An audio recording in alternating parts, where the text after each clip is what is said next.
Faye, thank you. Here in Arizona, we've seen several legal challenges to our election results, even the threats of violence here. Following it all for us is our NICOLE VALDES. And NICOLE, not all Arizona leaders are totally surprised that this is happening today.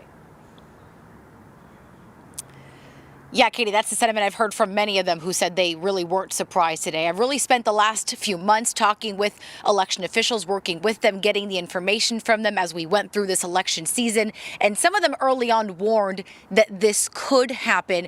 And truly, this isn't a new image for Arizonans. We saw a similar group of people gather outside the Maricopa County Tabulation Center when votes were still being counted here. And that was long before the results were even official. The claims then were that the machines were rigging the votes, that there were illegal votes, that the count itself was fraudulent, that the process was not run fairly. Really, every step of this entire election process in Arizona, at least, was met with pushback every step of the way.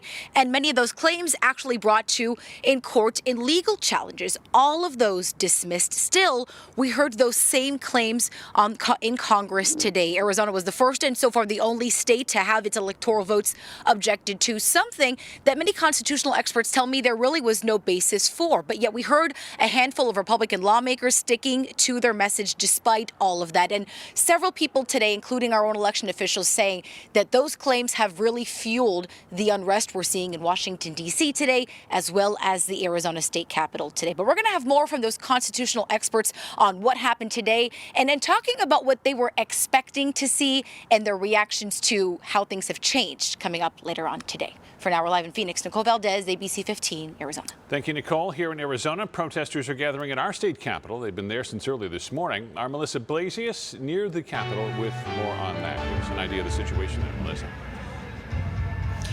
And Steve, at one point, up to 1,000 people were out here at the Capitol, Trump supporters, although those crowds dwindled this afternoon after news of the chaos at the U.S. Capitol broke.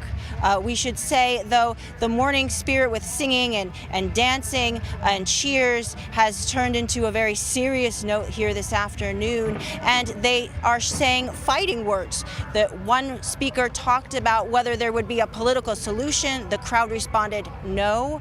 They also talked about treason and people having to die. Again, these are Trump supporters here at the Arizona State Capitol who came here, they say, to stop the steal. USA! USA! Hundreds of Trump supporters at the Arizona Capitol watching his speech and call to action on giant video screens. I want to thank you all. God bless you and God bless America. They cheered when the first electoral vote challenge came in for our state from Arizona Republican Congressman Paul Gosar. They need to start duking it out for America! As the political fight turned physical at the U.S. Capitol, protests remained peaceful in Arizona under the watchful eye of officers on the rooftops. But the rhetoric did not change. They continued to rely on theories of election fraud. The Sharpies and the Dominion machines and there's so much fraud going on. It's ridiculous, and frankly, it's embarrassing. As a country, we're being made to look like a banana republic, and we're not. No matter who disproves their allegations of fraud, they continue to believe President Trump was the true winner of the election because the president says so. Because he knows, he's got a very high IQ, he knows what he's doing, and he's helping America. He's for America, patriotism, freedom, and liberty and justice.